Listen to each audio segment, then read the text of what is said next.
So good morning, everybody. We're just waiting 2 seconds to get everybody on and out of the waiting room.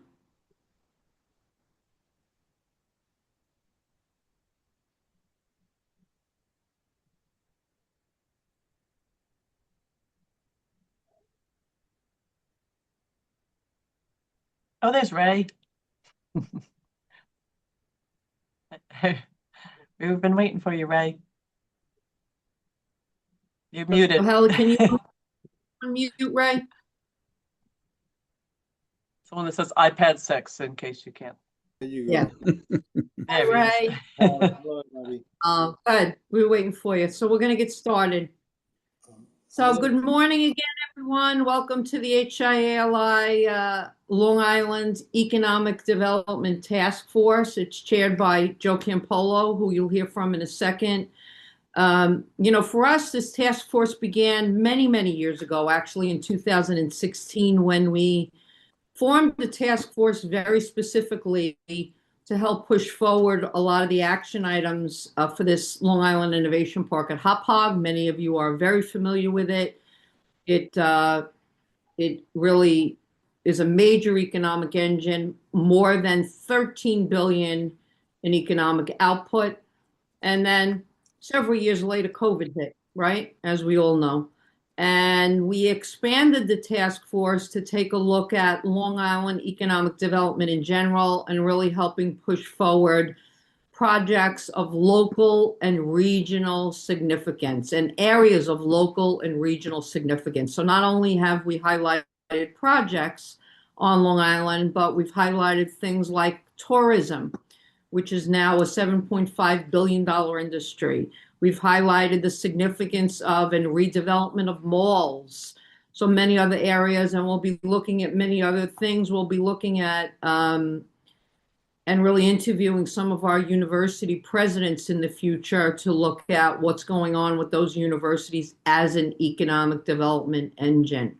Delighted to have you here. We'll be talking about funding today, right? Critical for all of us in business, whether it's you're looking at getting funding for working capital, for machinery, some of you I know, for hiring people, for expansion. So we having some experts in that area. I'm going to introduce, first of all, Joe Campolo, who many of you know is managing director of Campolo Middleton McCormack. He's the founder and CEO of Strata Alliance.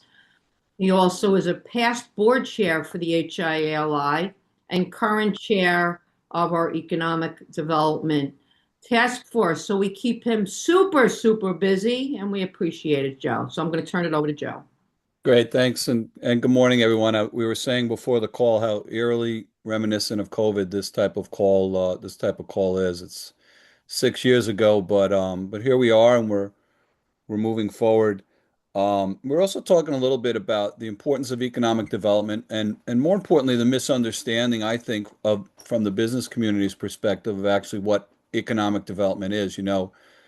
For business owners, typically it's business development. How do I get more sales? How do I get more revenue? But economic development for me has become sort of a career passion, and it sort of unfolded that way. It didn't start out where I was, you know, uh, oh, I want to focus on economic development. It's just the more and as a lawyer and as a CEO of a family office that invests into Long Island and Long Island projects, you start to realize the critical nature of economic development in a region, right? And Long Island has its challenges, as we all know. First of all, it's an island, right? It's an island, and that gives it a tremendous amount of challenges in terms of developing, in terms of density. We're very dense. Our population is 15% of the entire state here on our little island, yet we produce, um, you know, $270 billion is our GDP of product and service output from this island. And so it's a major economic powerhouse in the region and in the country, all coming from Long Island with its many, many challenges. And it's a lot of work. And at the trade show, at the luncheon at the trade show, I sort of did an overview of what economic development looks like. And I'm just going to go through it real quickly, but it's important. To me, economic development is government and others creating a platform by which we can all live, work, and play upon. And how robust that platform is how much businesses are going to be able to thrive there, the support that they can get, the infrastructure that they can get, the talent pool that they can get based on this infrastructure and platform that's built, is going to enable a business to really thrive in a region. And I think we do, a great job. We can do better. I think every day we're striving to do better, but we can do better. But economic development to me is a 12-part process. Just real quickly, it's transportation, it's workforce talent, it's housing, it's industry clusters, it's land use and zoning, it's infrastructure and utilities, power, access to it, supply chain access, access to goods and services, quality of life and amenities, fiscally strong governments, environmental constraints, which are very, very challenging, access to capital. And one of the things we're going to talk about today is how businesses can get some access to capital. But access to capital is a very critical and important point of this whole exercise. And we have challenges here on Long Island in bringing outside capital to it. And one of the things that I think HIA-LI does really, really well is, we've pivoted from a micro organization to a macro organization to highlight the economic development challenges we have and to help educate capital to get smart capital to come here to Long Island, and then tourism and seasonal economy, which we make a big effort on. And all of those things really come together to create an ecosystem that people can live, work, and play in. And today, we're going to drill down a little bit with with three great people that work every single day, really, really hard, trying to advance that ball of economic development initiatives, here on Long Island. And so, we have a great panel. I'm going to kick it off and start with Kara Longworth. Kara is the regional director of Empire State Development Funds, and she's going to talk about the great work that they're doing there. Thank you, Joe. And thank you, Terry, and thank you to the HIA writ large for inviting us to speak today. You are our primary audience, so it's really great to have a few minutes to talk to you. Now, I could take the full hour telling you about everything that ESD does and what we can do and what we want to do for you. So I'm really going to focus in on something very specific. But before access to capital and funding, economic development as one of our CEOs used to say, is a team sport. You can't do it alone. I'm from the state. I'm from Empire State Development. My colleague, Ray Salaberries, who you're going to hear from shortly, is also from the state. Kelly is from the county. Terry and Joe run the HIA, which support you so much. So, to move the economy forward, especially on a complicated island region like Long Island, it really takes everyone working together. So Terry sits on the Regional Economic Development Council for us, which is an advisory group for ESD, helps decide where various state funding through ESD and other state agencies gets spent on Long Island. It's a crucial group of 20-something people who really volunteer their time with the state to help address all those things that Joe was just talking about. The infrastructure, the environment, placemaking, housing, workforce, economic development, and the council, and I don't know if anyone else is on, but I know Terry's on.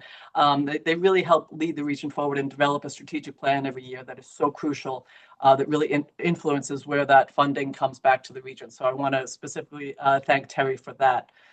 But I'm just going to take, I know we want to have plenty of time for questions at the end, so I'm just going to talk for a few minutes about one primary source of funding for companies. I know you're all private companies on here through the HIA. So ESD's mission is to promote a vigorous and growing state economy, encourage business investment and job creation, and support diverse, prosperous local economies across New York State.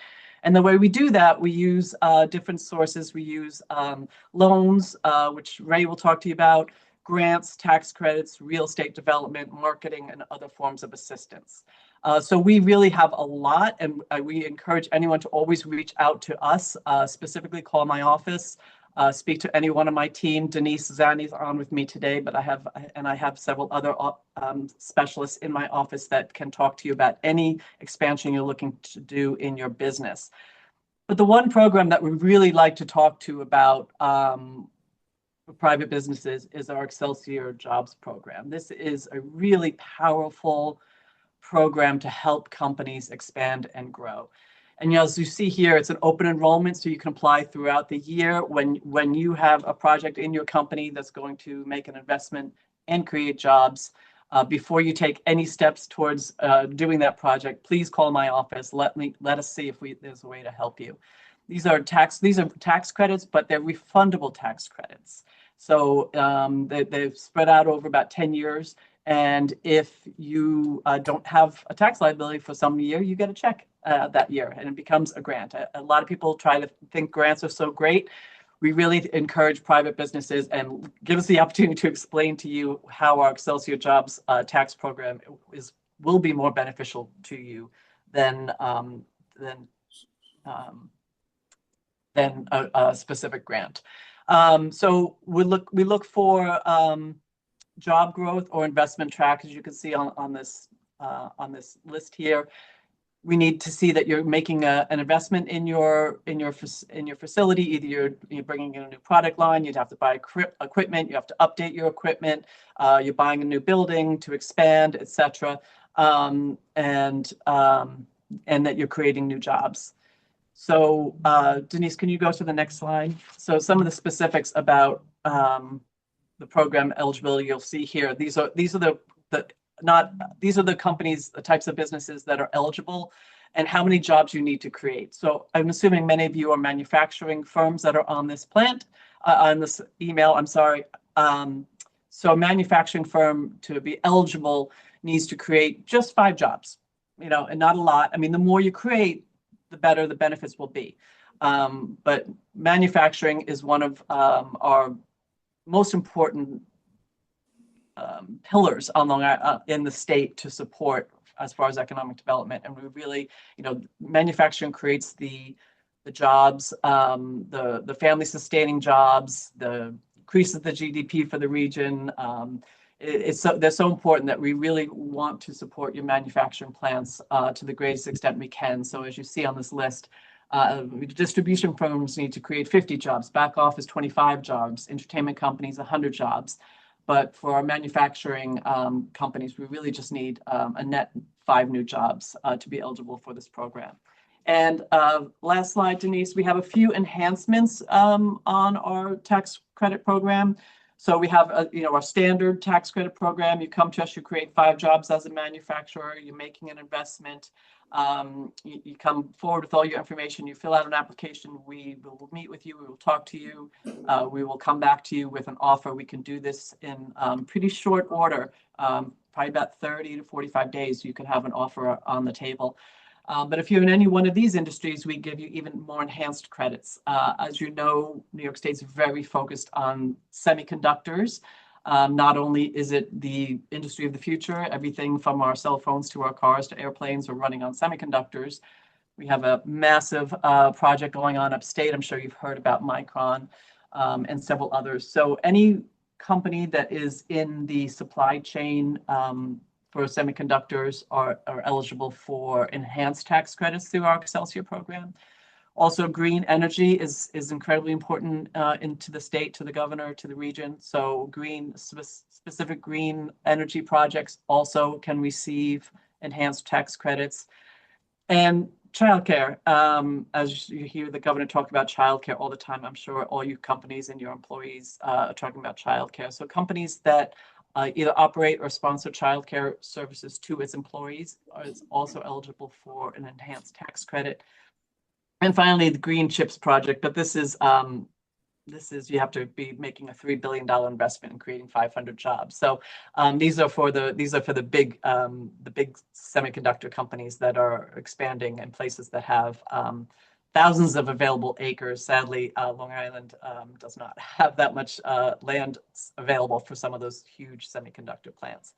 But that's just Excelsior. And Denise, you could take down the so we can see everybody. That's just Excelsior in a nutshell. It's a great program. And as I said, you start by filling out, like, you really should start by calling our office and talking to one of my team. All this information is also online, but we are a very bespoke agency. We really want to talk with you. We want to help you put in the best application forward, help you create the best project you can create. So if you have any expansion plans, please reach out to my office first. I will put one of my team to talk to you. It starts with an application. You fill in some forms, which we will help you with, and then we'll find out the best incentives we can help you to increase your business. Great. And just so the audience knows, we are going to have a Q&A at the end for the panel, but I just want to ask a couple of follow-up questions. So user-friendly wise, Kara, right? So business, do they need to use consultants? Do you recommend them use consultants with you, or how user-friendly are you guys to work with? We are very user friendly. As I said, I have 7 people sitting at their desks right now, willing to help any company that wants to expand. Really, a phone call to our office is the first step always. We do not, there's no fancy closings, there's no need for lawyers, there's no need for consultants. Certainly there are people that, do specialize in it, but it's certainly not necessary. The application online is called the Consolidated Funding Application. You would have to feed all the information to your consultant to put it into the application.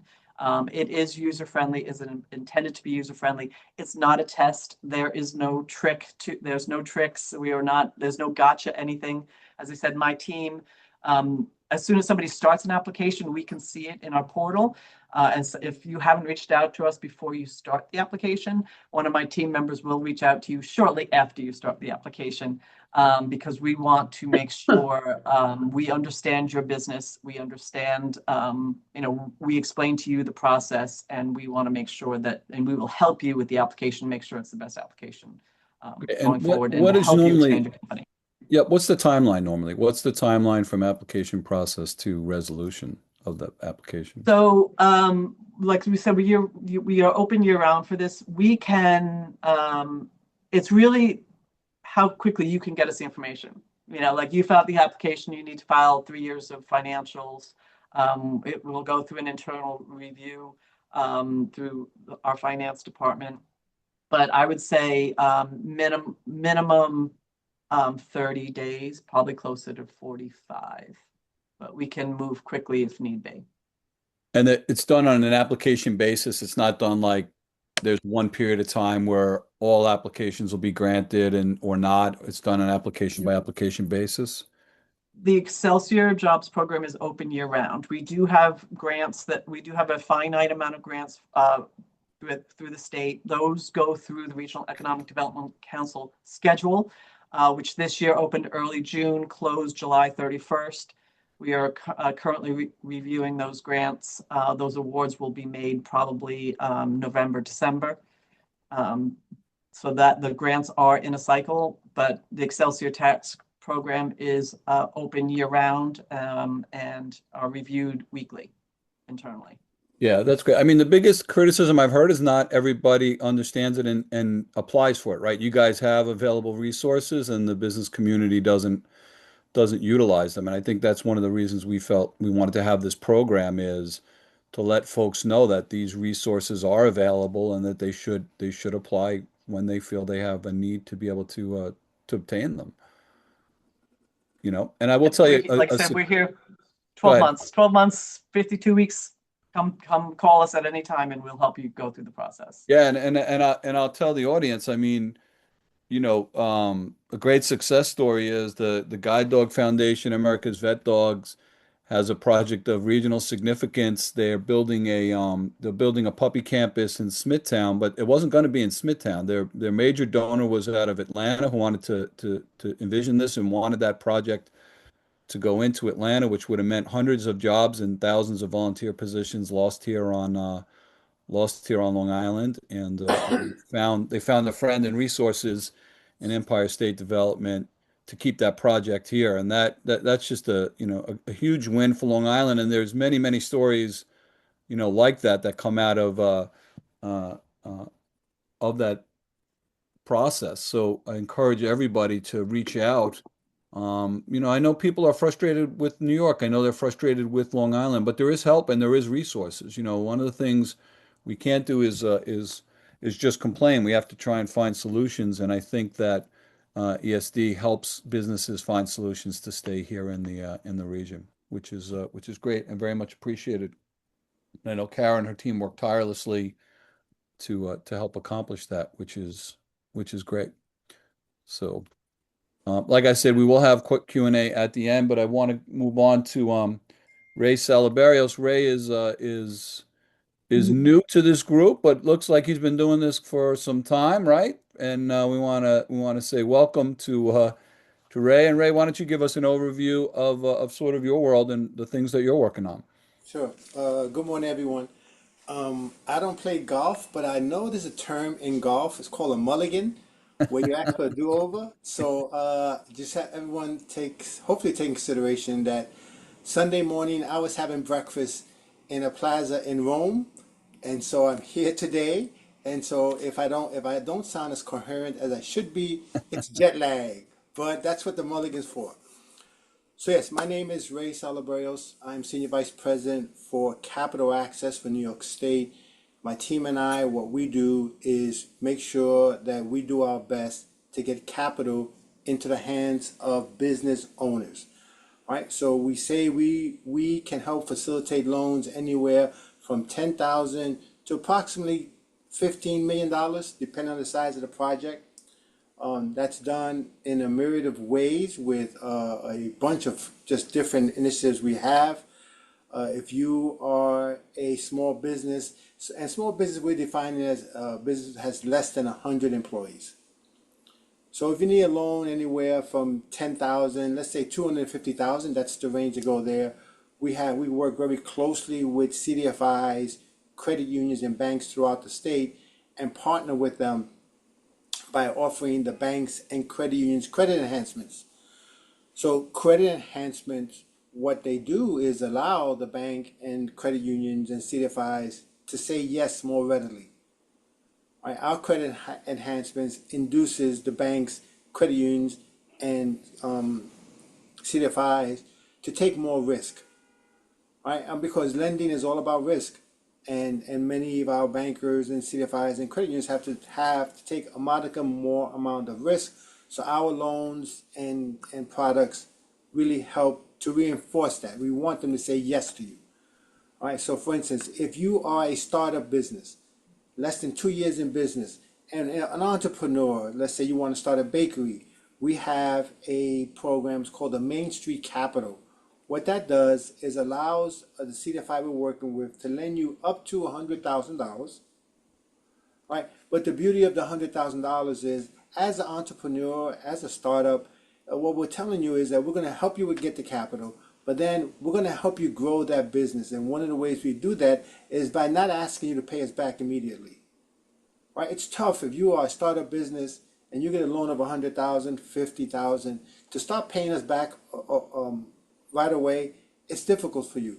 So we'll have you the first year interest only, all right? And we'll work with you, providing you technical assistance, and that technical assistance includes legal assistance, accounting assistance, to help you grow your business slowly but correctly.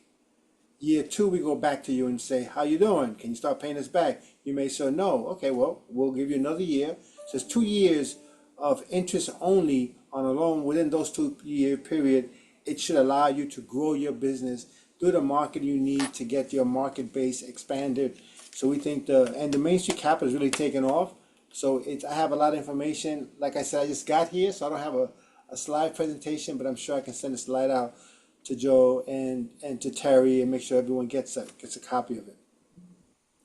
We have our Ray, let me just ask you a question about Main Sure. Street Capital. Are there specific industries that you guys, prefer? Are there specific industries you guys won't lend to? How does that typically work? Well, we try not to prohibit industries per se. So the answer is you pretty much get any industry you are into, except for we probably won't do medical facilities. All right, so medical facilities are something we're just not equipped to do. So we're not making loans for the facilities. These loans more are geared toward retailers. Small business, Yep. you want to start a shop, you need the capital. SBA isn't where it should be. So we're trying to step in and make sure New York State is not affected by what's going on with the Small Business Administration. Which leads me to our contractor financing program. A lot of activity going on in Long Island, a lot of contracting opportunities. So we are offering contractors lines of credit that we guarantee these lines of credit so that the banks can say yes to these contractors. It's something that has done very well. We've done over $50 million in loans for the last 2.5 years. So the program in itself is doing well. We need to do better in getting the word out. Yep. Right? Our biggest challenge, to be honest with you, is just getting the word out to folks. And that being said, over the last 3 years, we facilitated over $1.4 billion in credit. Right? But we work for the governor, and it's what have you done for me lately, Ray? So I kind of tell folks we're going to start that over. That was yesterday's news. So now I want to begin a new process, making sure we go out and connect with small business owners. We have an initiative now where we're trying to connect with the chambers of commerces throughout New York State. We held a meeting with Suffolk County's chambers of commerce. Very good, very nice meeting. I didn't realize how far Suffolk County was from New York City, but it was a very pleasant trip and a tremendous opportunity to get the word out. And we continue to reach out to these chambers to make sure that they understand that we are here to help them. So Ray, just so I understand process, so you're not actually lending the money, you're guaranteeing the loan to the facility that will lend the money on behalf of the applicant. Is that how it works? In some cases, we guarantee. In some cases, we offer other loan enhancements. For instance, guarantee is the main word, but Yeah. guarantee sometimes, let's just say our lenders don't like that word because when someone hears the word guarantee, they go to a bank, they think they're automatically approved for the loan, and that's not the case. Right. Speaking of guarantees, so I can use everyone on this call's help. We have a tremendous credit enhancement that allows us to guarantee loans for banks up to $500,000, right? And so the bank does its normal underwriting, enrolls the loan, and we'll guarantee 80% of the loan. Now we're doing very well in New York City with this program. We're starting to take off in upstate New York, but I need to get more traction in Long Island. Right? And for us, it is just trying to get to the banks and credit unions in Long Island and say, hey, this is something that would help you grow your business within Long Island. And we're not, it's not a big brother type issue. Like we're not asking them any questions except who you're lending the money to, how much you're lending them, what's their address, and that's pretty much all they need to tell us. And the loans can be up to $500,000 for any worthwhile purpose that the bank deems that it wants to make capital available for that type of loan. So I would, if I get anything out of this meeting, I just need some help in contacting the banks, your bankers, who I can reach out to and say, hey, this is working for me. Kara is tremendous. Kara is tremendous. So Kara's been very helpful. I'm working with Four Leaf now. I have a couple of banks in the hopper, but I think that if anyone has connections in the banking, credit union world, and they can help me get to the folks, to the decision makers, once I'm there, we do a very good job of closing these transactions because it's really a no-brainer for the bank or credit union. We're just saying to them, we're going to guarantee loans up to $500,000. We're not interested in your underwriting. We're not going to tell you what type of loans to do. We just want you to do your normal course of business. So that's our loan guarantee program. It's a $50 million program, and the idea is that $50 million will leverage over $200 million in small business Yeah. capital. That's great. So Ray, that process starts through your office or it starts through the lender and then goes to your office? How does that process The work? the enrollment process starts to us where we talk to the banks and credit unions, and once they enroll into the program, then you deal directly with the bank, the credit union, and work with them insofar as getting the loan approved. But we're having great success in New York City, again, and upstate New York. Our enrollment rate is really taking off. I just need to do a better job in Long Island. I think Long Island, we need to do a better job with another program we have. It's called the Linked Deposit Program. Link Deposit is a tremendous program. Does over $700 million a year.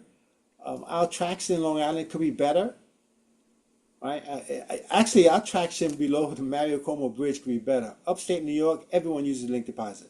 Every bank uses it, but no one's using it in New York City, and just a few are using it in Long Island. And so when you combine, if the banks combine the Link Deposit program with a guarantee program, the Link Deposit lowers the cost of capital. And I know I'm running out of time, so I won't take too much more time. Is the Link Deposit, what it does, if you go to a linked lender, M&T Bank is a linked lender, right? But they don't use it much in Long Island. We got to get M&T to say, why aren't you using this in Long Island? They use it upstate. They're the number one linked lender in the state. So if you go to M&T Bank and you apply for a loan of $100,000, the bank says, we're going to give you that loan for $100,000. We're going to charge you 7%, right? Prime is 6.5, 6.25, somewhere in that range. We would tell Link Deposit, we're going to take $100,000 of New York State capital, deposit it into the bank, and then tell the bank, instead of paying us the interest on that loan, lower the borrower's rate by that amount. And now the subsidy is about 2%. So if you go in at 7 and come out at 5, you're really ahead of the game. So we want to work closer and try to get banks in Long Island to take advantage of this program, because there's really no difference for them, and that we're not involved with the underwriting again. So again, the programs that we're trying to get banks to get involved in, we're telling the banks, we're not involved with your underwriting. We're not going to tell you who to lend to, how to lend to them. Just when you do your normal underwriting process, enroll them in the guarantee program, enroll them in the Link Deposit program, and you're good to go. So I mean, we have larger. I know this is for manufacturing. So we have a fund here that can help manufacturers who are looking to buy a building, renovate property, purchase machinery and equipment. Total project cost usually doesn't exceed $20 million. So there's a lot of folks that we can help, and we've done a very good job of it. Again, I'm going to sound like a broken record. We need to do better in Long Island, and so I need to do better in Long Island. Right? And that's one of my target areas this year, is to make sure that I get to Long Island as much as possible and get the word out about what we do. So in our long loan programs called the Job Development Authority, what we do is we work with your bank, and the bank lends you 100% of total project cost. We would then take out 40% of that loan, lower your cost of capital and other incentives to make sure that a manufacturer wants to buy a building. And the average loan has been $3 or $4 million, depending on where it's located. So we'll do 40% of $3 million. The bank does 30% of $3 million. They put 10% in, and the loan is covered. And our underwriting process is not onerous at all. And if the bank's going to do it, we're going to do it. We take risk, because our job, I tell folks, we're not a bank. So if I'm not going to take risks, what am I doing? So taking risks is something we want to do. And we have a track record to show that taking the risk doesn't necessarily bring on losses. So we are very confident in what we do, how we do it. We reach out to small businesses as much as possible. I have a habit that works well. My team doesn't love it, but I do, is that I give my cell phone number out at events like this, so that people can text me directly and I can move out and help them with their next steps with us. So I have more, but I think I'll let other people get on. We just looking to help small businesses grow in Long Island. Yeah, I think this is important, because at least as I understand it, Ray, it seems like a win-win in terms of, to the business owner, they're getting those funds at a lower interest rate, and to the bank or the lending institution, they're sort of de-levering their risk in giving that loan because they have a backstop through you guys. Is that how this kind of works? Yes, that's exactly how it works, depending on the bank, on the credit union. Well, I would say to you, when I started with some of the smaller banks, the community banks, I worked directly with the Independent Bankers Association, which is a group of community banks throughout the state. When they first heard about it, they thought about it's going to be very bureaucratic, big brother. Once they have a conversation with us, they enroll, because it's a no-brainer for them. Then it doesn't cost them anything. and so there's no cost to them. There's no effect on their interest rates. It's just a matter of us leveraging their risk, saying to them, take more risk. We're going to guarantee these loans. Yeah, it's great. I mean, certainly HIA-LI this is something that's incredibly important to our membership, and I think, you know, we would do anything we could to help you get this program rolled out to the lenders here on Long Island. I think our members would benefit very greatly from this. I'll be honest with you, I had no idea that program even existed. So I hope everybody on the call is as interested and as excited about it as I am hearing it. So I think we're definitely going to want to try and help roll this out aggressively on Long Island because I think it's a great program and I think it's super important. Um, so we're going to have questions at the end. Um, but I want to now turn to Suffolk County and their IDA.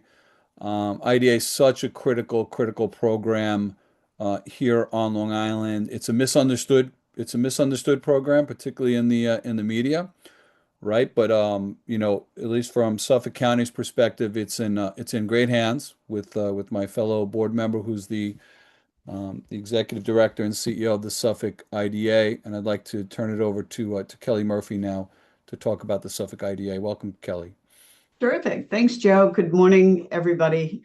Really great to be here. Thank you, Terry, Joe, and the whole board for sponsoring programs like this. I think we're all in agreement that getting the communication out about the work that we do and about the programs that we have is a challenge for all of us on a daily, weekly, moment-to-moment basis. So it's really great to be here. So I'll start with, and like Kara, I could easily talk for an hour, but I will do my best to just present an overview and encourage you to call our office and chat with us directly. But so here at the IDA, and there's over 100 IDAs throughout New York State.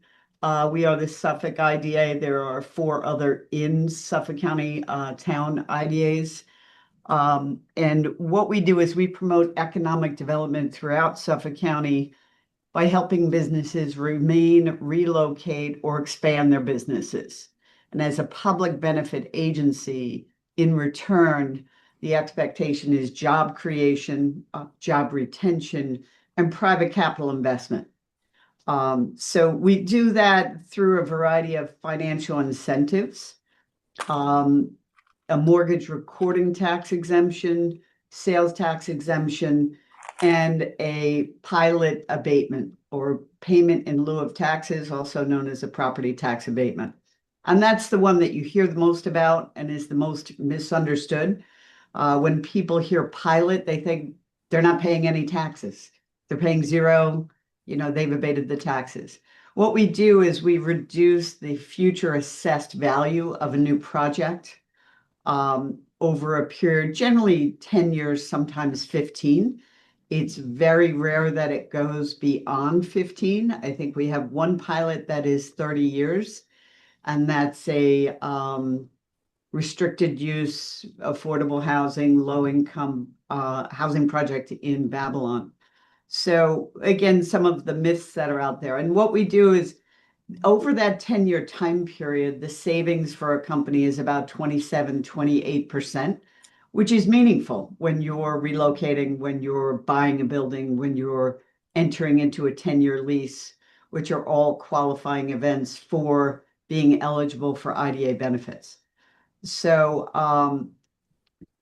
the types of businesses that we help are primarily manufacturing, distribution, R&D. We are able to assist with multifamily housing and have been quite successful supporting multifamily housing in and around downtowns, transit-oriented development, which is so critical. We do have, an affordable housing policy. So every client that comes to us or developer that comes is required to provide at minimum 10% affordable housing. And there are many towns that require more than that. And so, of course, we always defer to the towns and, what their programs are as well. We've also been able to assist with energy projects.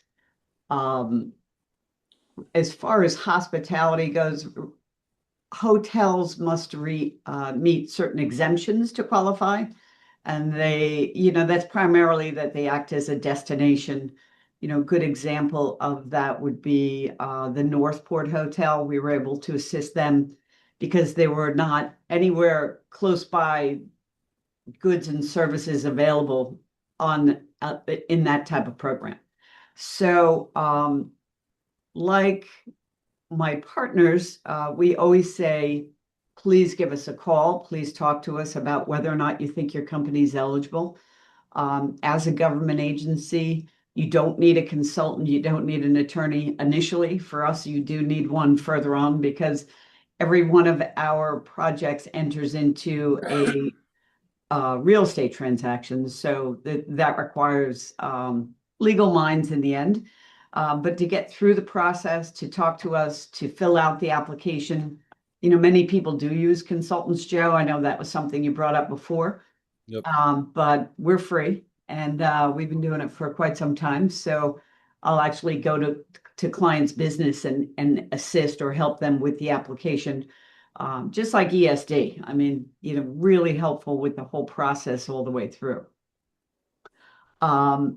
So, and the other thing that we do and we take a lot of pride in is our business model has always been to include all of our partners. So when I go see a large client, I'll call Kara, I'll call PSE&G, I'll call WDI or the Department of Labor, all based on what's happening with that particular company.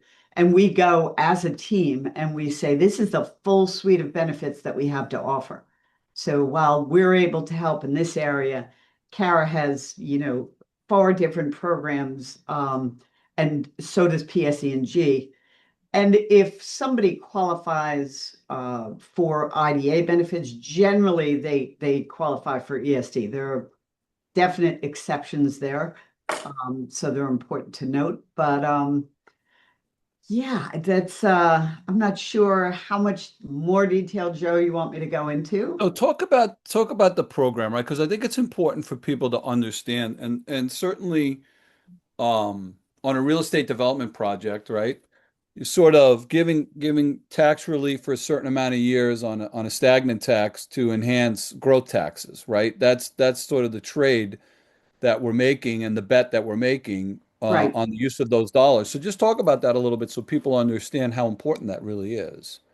Right. So the pilot structure is very different. We follow what's called a UTEP, a Uniform Tax Exemption Policy. So how pilots are applied differ greatly between the types of projects. So for instance, multifamily housing projects are generally on land only or underutilized property or property where, a building is getting razzed and this new building is going up. So they're always going to pay the land taxes. That's always going to remain the same. And that's one of the myths, right? That they're paying less than what the company was or the town was getting. So what we would do is determine the future assessed value of that building. And we would phase those taxes in over a 10-year time period. So say if the future assessed value as determined by the town assessor is $100,000, we might start it at $50,000 and burn off that benefit at 5% per year so that at the end of the 10 years, they're back to 100% or full taxation. But one of our missions and something we're always focused on is increasing the tax base, right? So it's always a matter of, in the innovation park, we've done a lot of expansions. The zoning changes in the park have been conducive to new construction. It's funny, we hear now a lot of talk about how the spec warehouses are being built everywhere and they're not occupied. And meanwhile, for the last decade, Terry and I talked about, how do we get new construction in the park, right? And we finally have that. And one of the things that has really been noted is that most of the warehouses in the park are occupied because of the location and how ideal it is to the highways and that sort of thing. Um, but the other part of the program that's really meaningful is the sales tax abatement. So the sales tax abatement is on, um, we determine a budget based on furniture, FF&E, furniture, fixture, equipment, and then on construction, Yep. right? So if the renovation costs are $1 million, we would say half of that is materials, and we would exempt the 8.75% on the materials. FF&E is furniture, fixtures, equipment, high-low, shelving, racking, all the other things. Manufacturing equipment is already sales tax exempt. So it's all the other things that we would do that too. So I will say, when you add those things together, especially when a company is trying to relocate or expand, those are very meaningful savings. And the mortgage recording tax is 1.05% in Suffolk County. We're able to abate up to 0.75% of that. The state retains the 0.3 for the MTA tax. So that's how all three of those things come together. And again, then just bringing in ESD and the Excelsior job tax credits and PSE and G, when people are expanding, they can discount the increased load on the expansion or the acquisition of a second property. So that's kind of the highlights of what we do. Yeah, no, it's great. Look, I mean, we have a housing crisis going on here on Long Island. So you talk about economic development. If we don't have a labor force, if we don't have a workforce, we're not going to have labor here. And I think what people don't understand is without the IDA, no housing projects are going to get done on Long Island. It's just not going to get done, and that's not because there's greedy developers. Some people like to talk about greedy developers. It's not that at all. It's that institutional capital is not going to fund a project if there's no IDA relief that's going to be inside of that project. And the developers here on Long Island don't have $100 million laying around to get a project and shovels in the ground. They need help from private equity. They need help from institutional lenders, and every one of them is looking to see because it doesn't pencil out Right. as anywhere near worth investing in unless there's some support from the IDAs. And so, you really are leading front and center the front lines and trying to get us through this housing crisis from an IDA perspective. And I certainly appreciate and respect all the hard work that you guys do over there Thank to you. to get us through this. I really do. Yeah, 'Cause it provides certainty to the banks as well as to the developers. And I think that is just such a huge misunderstanding because we have seen developers leave the state. We have seen a drop in, I mean, we have still hovering around 20% rental in the region, whereas thriving regions close to us are at 35%. So we've got to have that variety of housing choices. We've got to be able to work together to encourage as opposed to discouraging multifamily housing.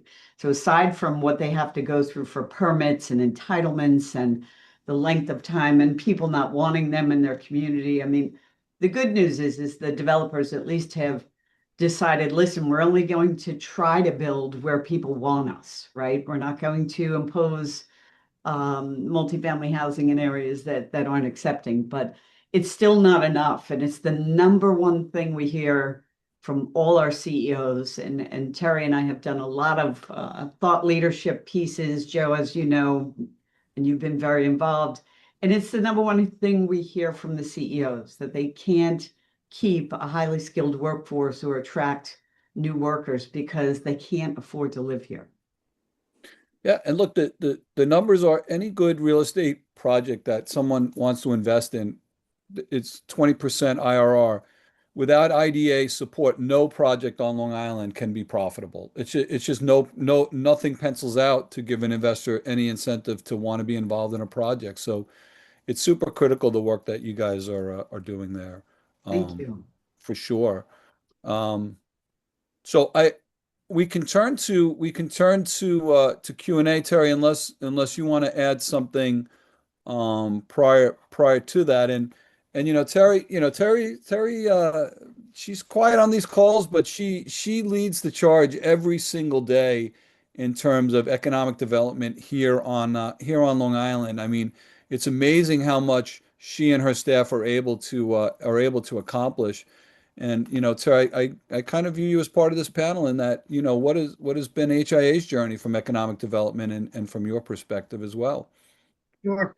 So, first of all, let me say to everyone as I listen to this, and, as Joe said, we're very involved in it. I learned some new things today as well.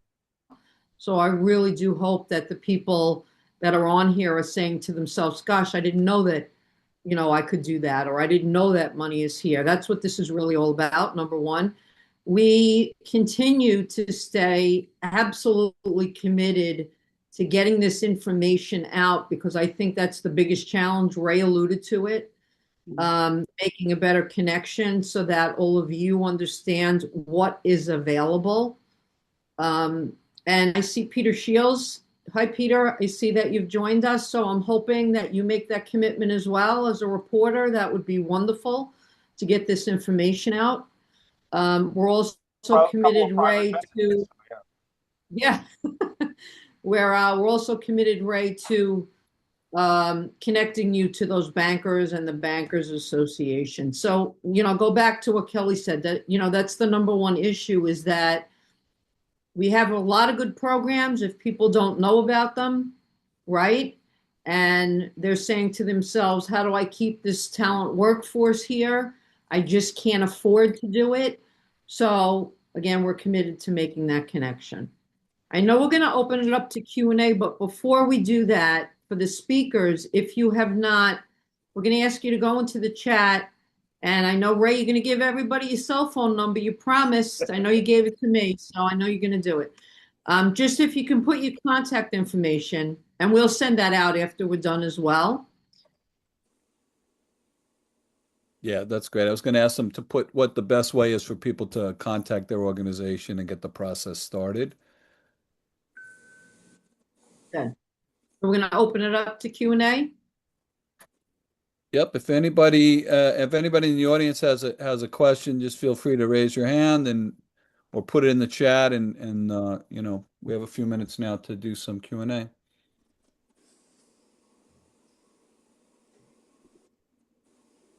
So listen, while we're waiting, the number one question that we get as it relates to a lot of these resources, and I think you guys, thank you, already answered it, is do I need a consultant?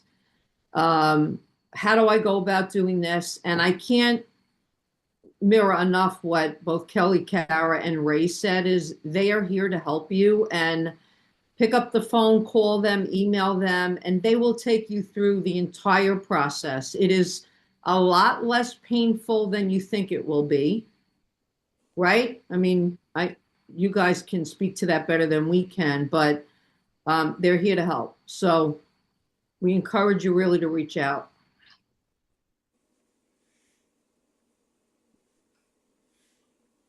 Great.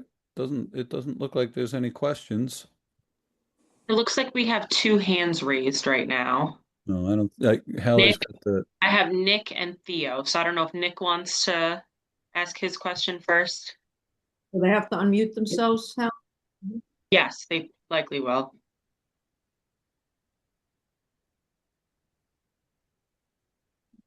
Yes, hi, how are you? Can everybody hear me?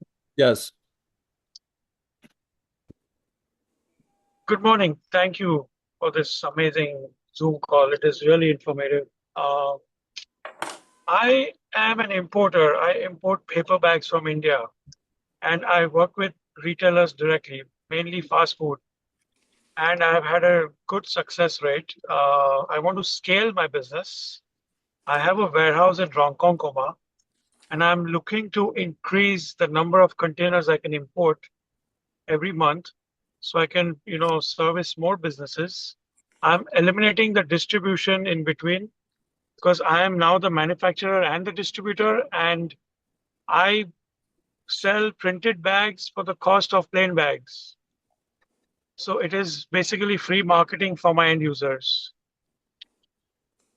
So I was just wondering, how could I get some kind of information if I want to scale the business, get some kind of knowledge on if any kind of funding is available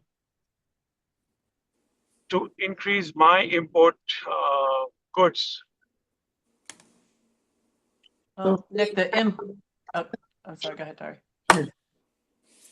So if you're onshoring the manufacturing of your bags, is that what you said? No, I manufacture bags in my factory in India and I import it over here directly. And then we store it in our warehouse in Ronkonkoma. And then we bring the deliveries to the end users every week. So your business here is distribution. Yes, basically just And distribution. do you distribute beyond New York State? Right now, I only started last year, and my first container arrived in April this year, and I have 20 accounts. And it's only Long Island, Suffolk County, and Nassau County right now because there are plenty of businesses, fast food businesses growing every day. And we are trying to select the best businesses which have a decent volume. So our production is also, the pricing is feasible with the kind of volume we expect. And we also stock bags for them for 3 months inventory at every delivery, at every container I import, and then we reproduce and restock, and they have the bags continuously. But everything is done in India. Ray may have some loan programs for you. It doesn't sound like you'd be eligible for Excelsior if you're just distributing. Sure, locally. sure. Sure, thank Ray you. Probably has some loan programs he could talk to you about, and maybe you guys Yeah, we should connect. We should connect offline. What bank do you deal with? Right now, I'm dealing with Chase Bank in Port Jefferson. Right. Yeah, we should have a conversation. I'm not sure how much we can do with Chase. Chase is a great bank. You know, it's the largest bank in the Sure. world, but they don't really work. They don't really work well with incentives provided by the government agencies. And I remember you mentioned M&T. I used to bank with M&T, but then I switched banks. I used to bank with M&T in Port Jeff before, until last year. I put my contact information in the chat. Why don't you send me an email and then we'll connect offline and see what we can do. Great. Sure, sir. Thank you. Thanks, guys. Theo is next, I guess. Hi everyone, Theo Thomas, Python Visuals. I'm from Long Island. I build websites and back office AI systems for small businesses out here. My question is, what's the most common reason an applicant that looks good on paper doesn't make it through the process?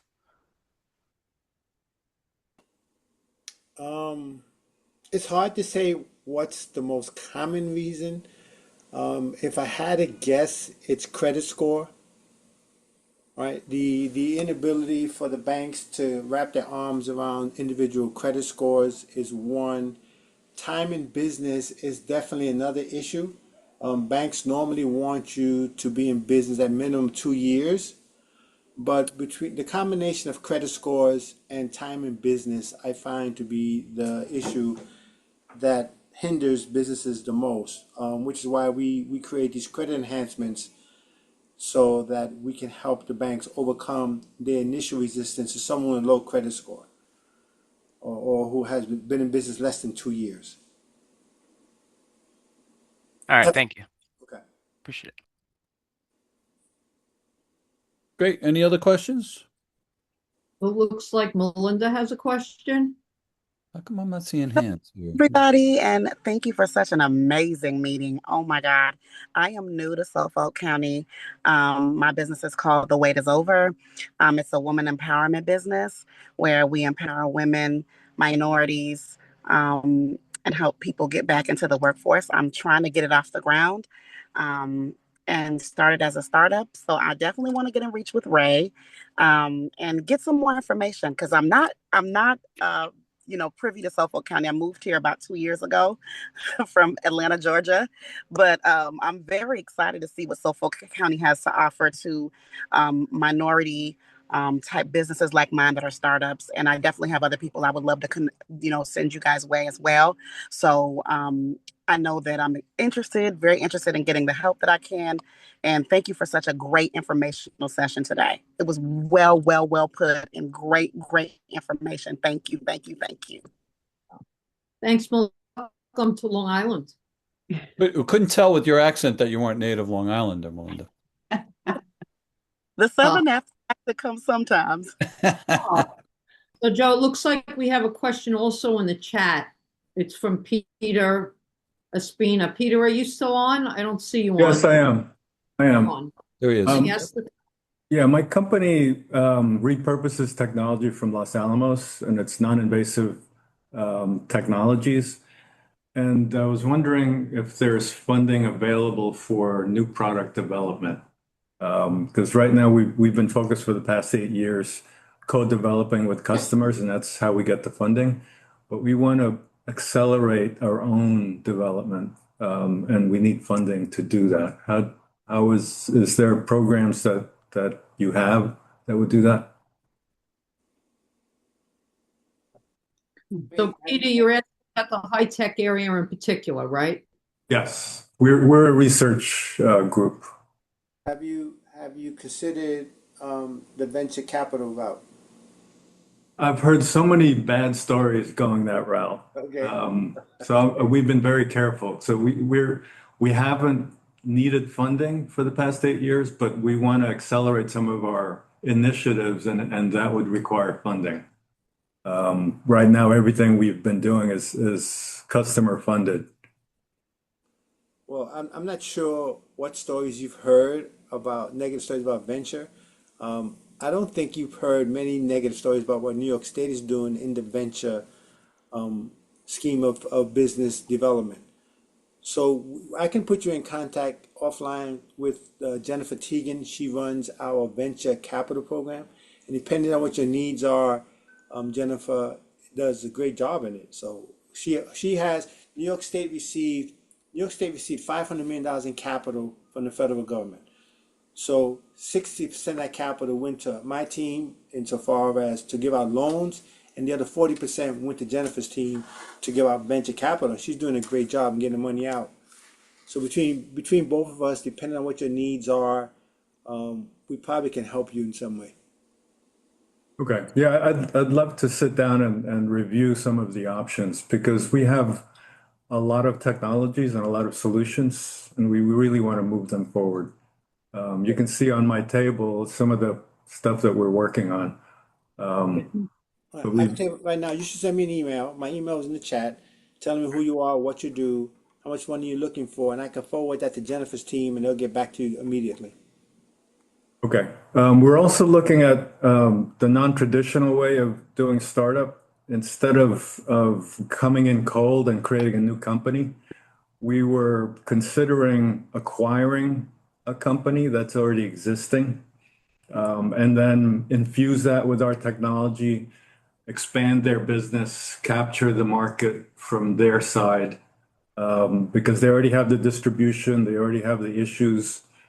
We have solutions that could make things much more efficient, reduce their footprint. So that's a different model than the traditional way. Right. I mean, it is, we've done it before. It is a process. Peter, I would not want to leave you with the impression that it's easily done, because I'm sure you know it's not easily done. Yeah. Because when you considering what you're considering requires us to do analysis on both companies, yours and the one you're looking to acquire. Right. So again, I would suggest that you send me an email, name, what you do, and then let's get the conversation going. That's probably the best way of doing it.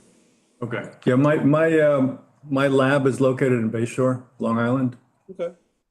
Where are you located, Ray? I'm located in Midtown Manhattan, Okay. just the Long Island Railroad away. Yep. Okay. Sounds good.